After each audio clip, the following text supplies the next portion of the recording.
Welcome to Shovel Talk, a podcast for economic developers. From your friends at the Golden Shovel Agency. Welcome back to another episode of Shovel Talk. Producer Darren here. This episode, we're going to talk with Cuevas Peacock of New Growth Innovation Network to discuss an immediate grant opportunity to scale initiative. Hey, this opportunity is hot, so let's not waste any time. Take it away, Bethany. Hello, everyone. My name is Bethany Quinn, president of Golden Shovel, and I'm so excited that you have joined us today for another episode of Shovel Talk. I am so excited to introduce you to our guest who's going to be speaking about his organization and a really cool new grant initiative that you guys can apply for this summer. Yeah, thank you, Bethany. Cuevas Peacock here. I'm a senior advisor with New Growth Innovation Network. I'm just excited to talk with you more and just engage in the conversation. Great. We're so glad that you could be here with us today. So as Cuevas mentioned, he is senior advisor at New Growth Innovation Network. Now, for those of you who are not familiar with the organization, I'm really excited about their guiding principles and how they're really focused on inclusive economic development. So making sure that everyone has an opportunity to thrive in their community. But before we get into that, I always like to start by getting to know who we're speaking with today. So Cuevas, you're in the spotlight. You got to tell us a little bit more about who you are in your journey. I'm hoping that you could give us some background into what got you interested into the field of economic development in the first place. Yeah, absolutely.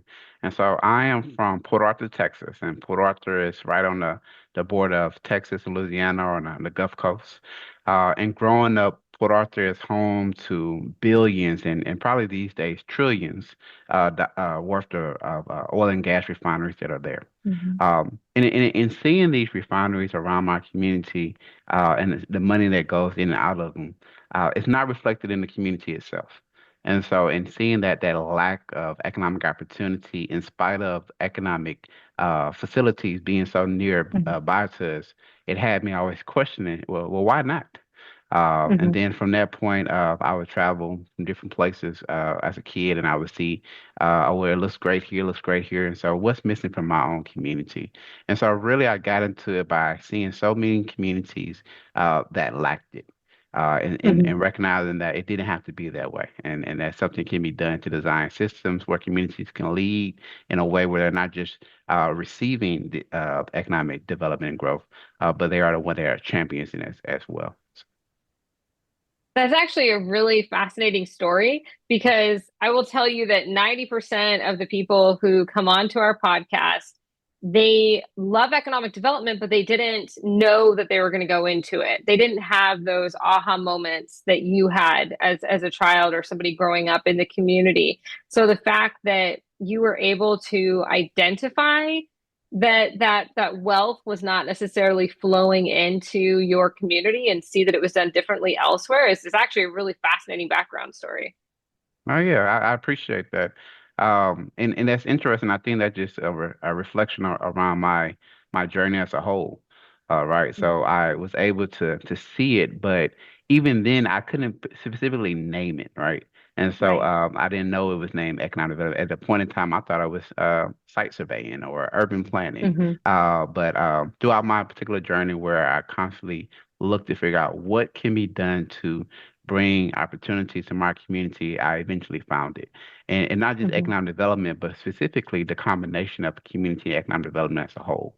And so that has been just a North Star for me. And I've been enjoying the process along the way. Yeah, no, I love that.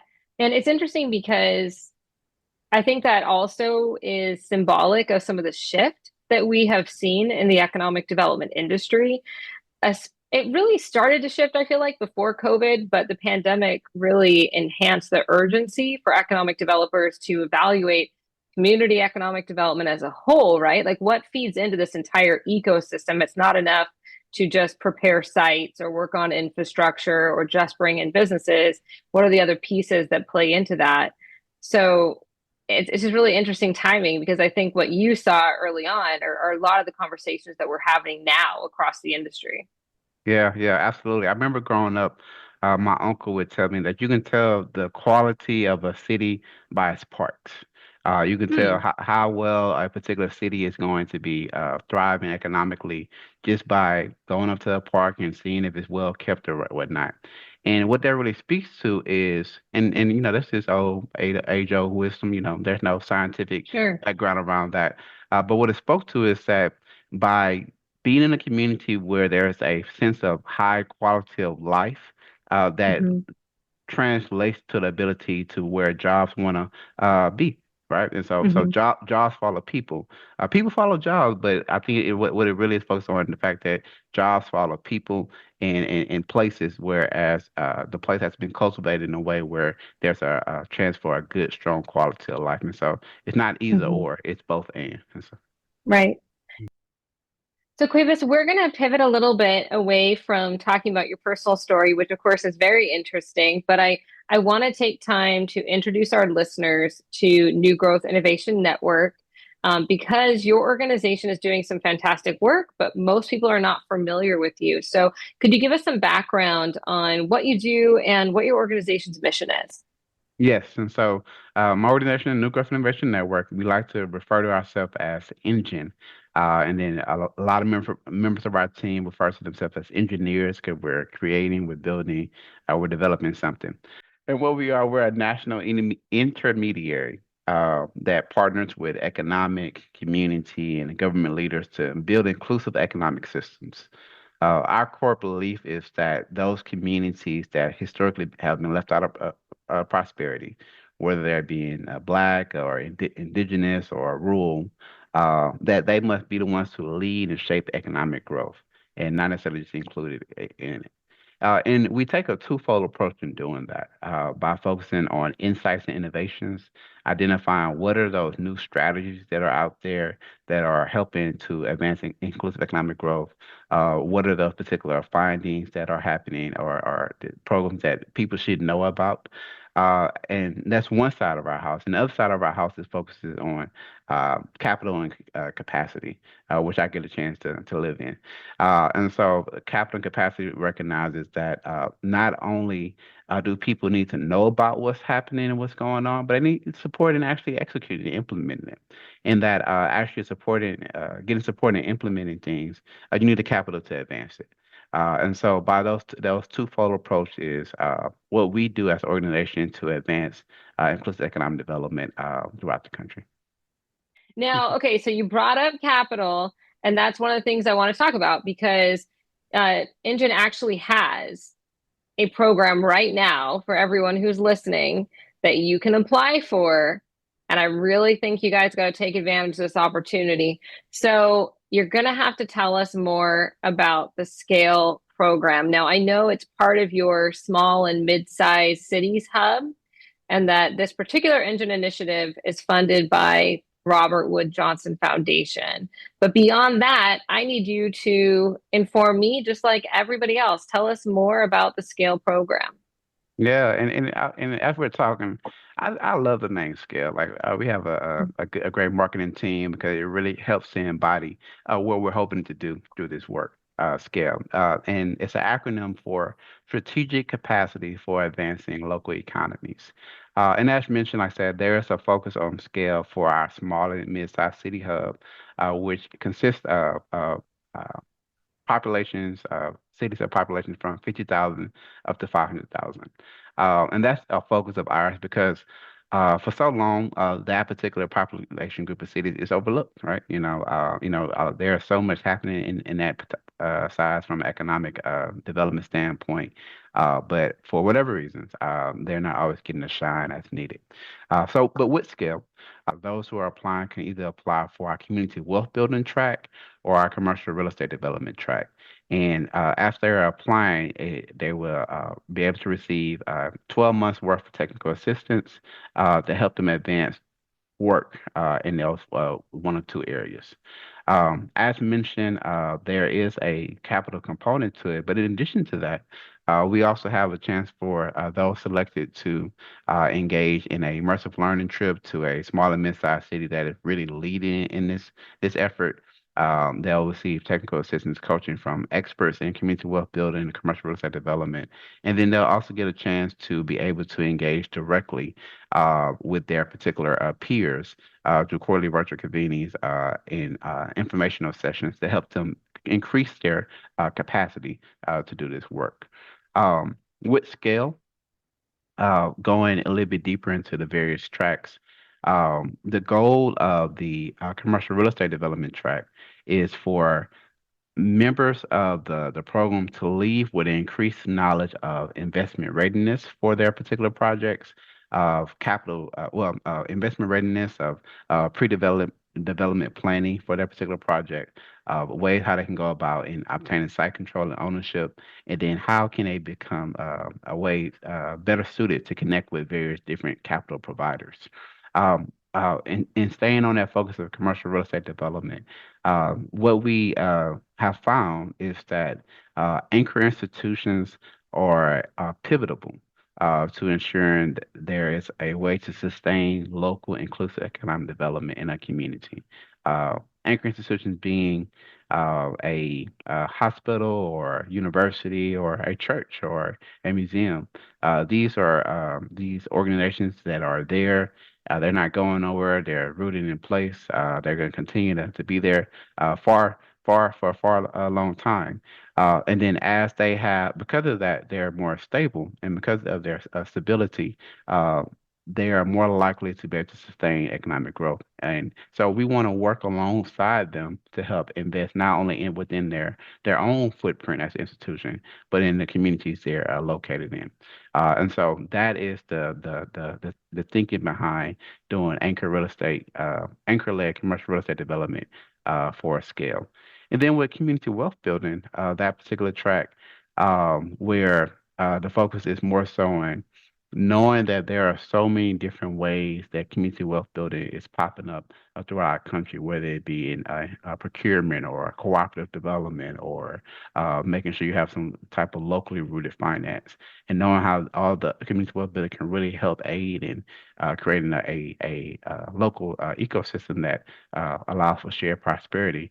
We want to make sure that for those who are interested in these areas, that they can receive the necessary capacity and support in order to advance them.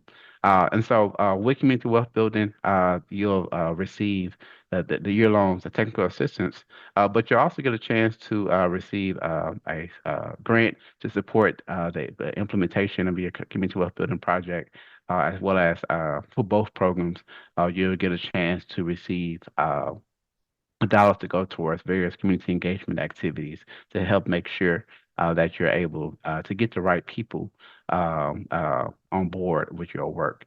And then with our commercial real estate development, our next phase of scale is development and launching of a fund to support all these various different projects once they have been made shovel ready. So That's awesome.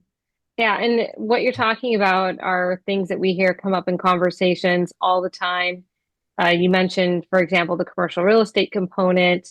The reality is that economic developers know if you don't have a site, if you don't have an area for businesses to land, they're not going to come, right? And even if you talked about a hospital, right? Even if there's a hospital who wants to expand in the region, if you don't have a site that's ready for them, they're going to go where there is one, because time is money, right? And if there's nothing available now and something's available down the road 30 minutes, you're going to go where there's the path of least resistance. So the challenge is, as we mentioned earlier, economic development teams are usually so small that it's hard for any one person to have the full breadth of knowledge and capacity, so to speak, to be able to implement on all these fronts. So the fact that you're providing that training, and then it's not just workshop session, but it sounds like you're actually with people for an entire year or more. I think it really gives people the opportunity to not just gain surface level knowledge, but the in-depth knowledge they need to make these projects a reality long term. absolutely. And then just to add to that, we layer that, or we're not just layered, but we're layered by that inclusive economic development component of these things. And so you mentioned hospitals, and I have a background working in higher ed with local universities and doing work around their neighborhood initiatives. And so, in looking at it from a hospital or university or anchor, as they're expanding their reach, which is awesome. It's Hmm. more, it driving more dollars to the community. It's more investment happening. But because, like you said, economic development tends to be so small and they're focused on that one thing, there may be a chance of them overlooking how as they're expanding into, but not alongside the community they're expanding with. And so when we Sure. think of our particular program, it's not just for a single entity to apply, but it's for a coalition of organizations to apply. What for as an anchor institution and a local community-based organization or a local government or a local financial institution, which allows for that coalition led work, Hmm. which allows for developments to be done in a way that works with people and not just, for lack of a better term, works on people. Uh, and, and, Sure. and, and so just a quick thought I want to add there around a key distinguisher of that we're trying to make sure our program is being led by. Yeah, no, that's great. Thank you for sharing that and for adding that additional information. I do want to expand on that a little bit. So, in regards to what types of organizations can apply, so economic development organizations of all kinds can apply for this, right? But you're suggesting that they also look at who can be part of their coalition. Is that what I'm hearing? Correct, correct, yes. Okay. And so, and alongside economic development organizations, we're also looking for, so again, two tracks. And so for the commercial real estate development track, a anchor institution is required to apply for that track. Hmm. Anchor institutions being education, health, faith, civic, and so culture as well. Alongside that, they can also apply alongside private institutions, philanthropic, um, uh, private philanthropic, local government as well, and then as well as community-based organizations. And then for the community wealth building track, you have to be a community-based organization. Well, you have to have a community-based organization part of your coalition, and then as a part of that, you can have work alongside anchor, government, economic development, etc. And so, Hmm. but those are the two main things I would say. For commercial, you have to have an anchor, and for community wealth building, you have to have a community-based organization, such as a local CDC or a local nonprofit or a local resident group. But yeah, so those are just the organizations we're looking for in order to apply for Hmm. this work. Okay. That sounds great. And, one of the barriers to applying for anything like this very often is that there has to be matching funds that are brought to the table. Is that a requirement for you guys? No, no, it's not a requirement for us at all. And so we recognize that these programs are needed because there is a lack of capital that's out there. Hmm. And so it's not a requirement. One thing I will say for our commercial real estate development track, that for those organizations who have some level of access to financing, that makes your project better suited for success and better suited to be um, accepted into the program. However, it's not a requirement. And so Hmm. within the application, if you indicate that, we'll definitely will take that into consideration and can be a value add to your program. Okay. But it is good to know for everyone listening that if you have a group of stakeholders who wants to apply for one of these programs and you don't have capital already, there is not a matching funds requirement. So don't let that be a barrier for you applying because it does not exist as a barrier. So I know the deadline is coming up. I believe it's July, what, 25th? Yes, July 25th. Okay. So it's coming up pretty fast. So what is the application process like? Yeah, and one thing at NGIN, we recognize that people don't always have time to just go in depth and do long, drawn out applications. We recognize Hmm. that, right? And so application is, I would say, pretty straightforward. And so you can visit our website, which is newgrowth.org. and then look for the scale program. And while there, you'll be able to walk through the questions.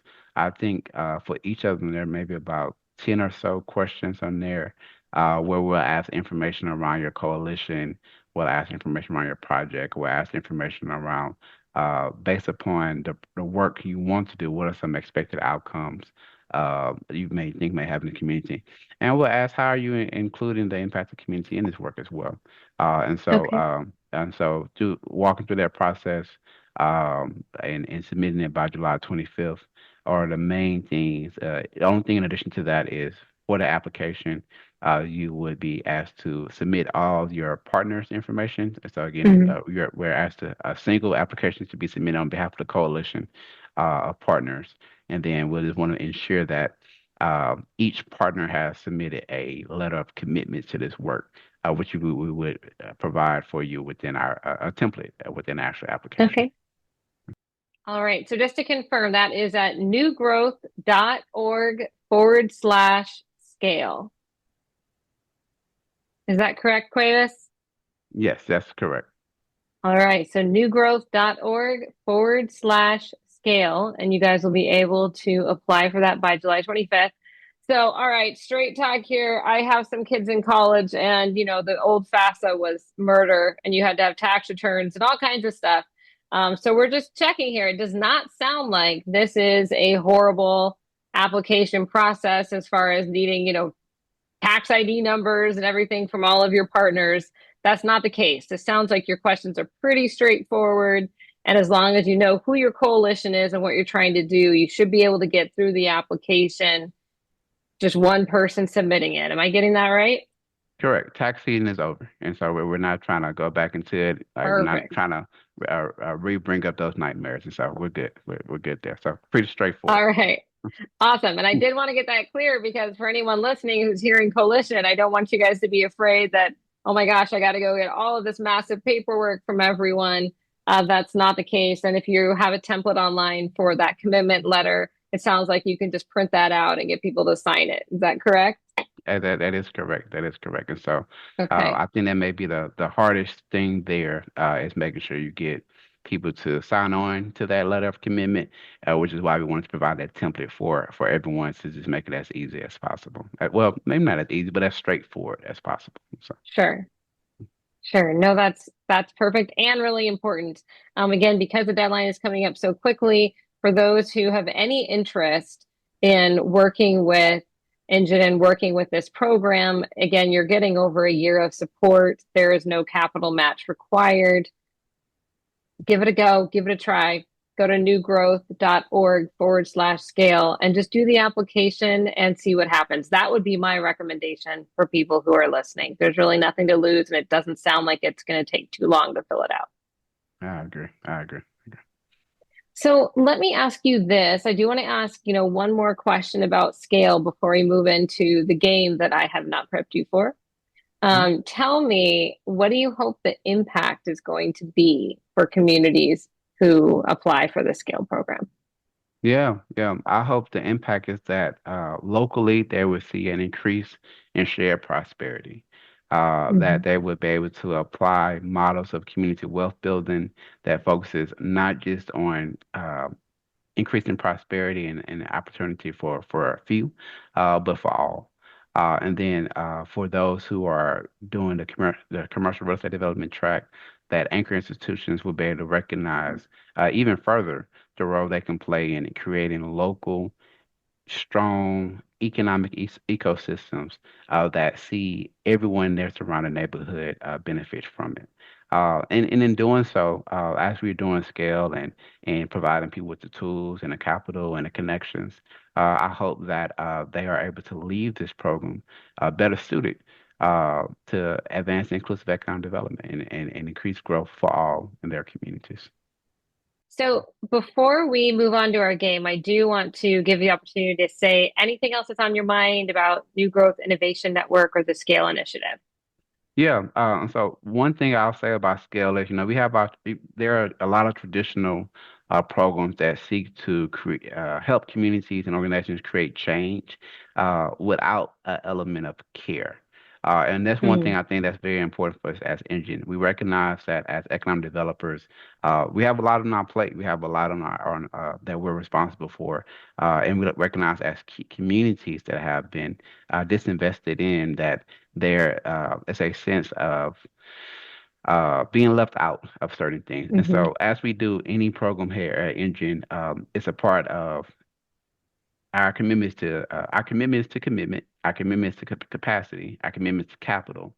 But that fourth C is actually our commitment to care. And so that's something that we actually lead throughout all of our programs. So with Scale, it'll be a great way for you to increase your technical knowledge.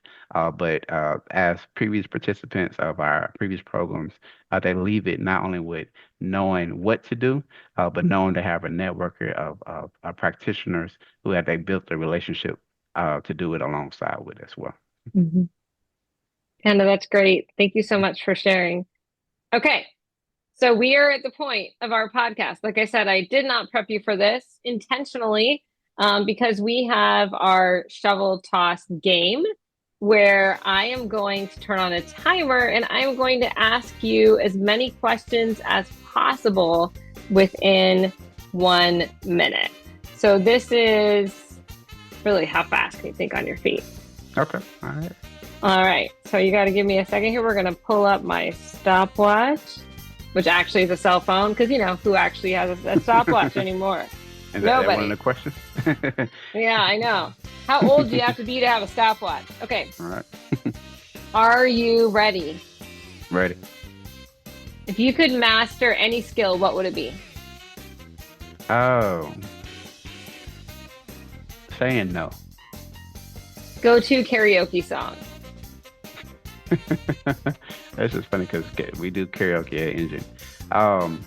Anything with Marvin Gaye and Tammy Terrell. So. What's on your travel bucket list? Charleston, South Carolina. What's a food combination you secretly love but others find weird? Dessert before dinner. What's the first thing you'd do if you were invisible?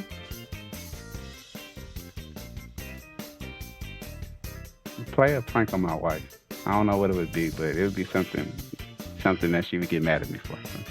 Yeah, I'm sure she would. What would be your theme song if you had one?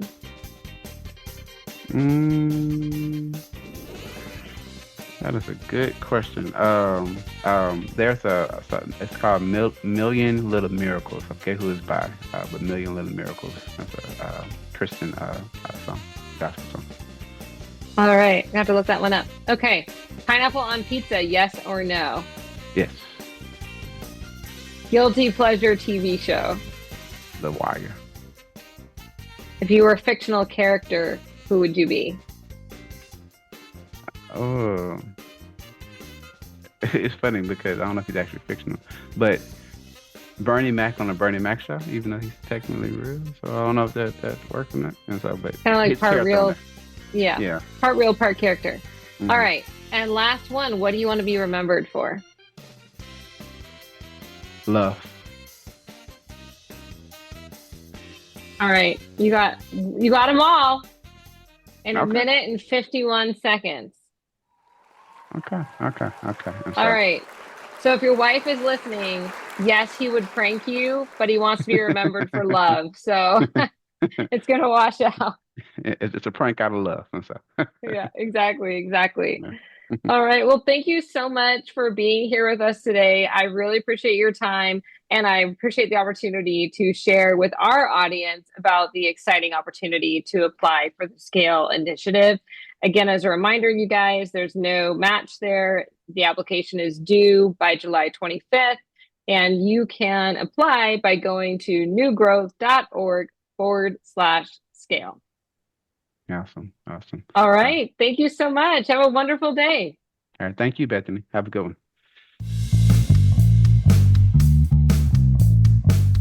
Thank you, Bethany and Cuevas. A reminder, the SCALE initiative is open through July 25th. Many of you may be listening to this during a holiday week. We are at mid-year. July 4th is right around the corner as we record this, so I hope everyone has a safe holiday weekend if you're listening to this before the 4th, and we will see you soon on another episode of Shovel Talk.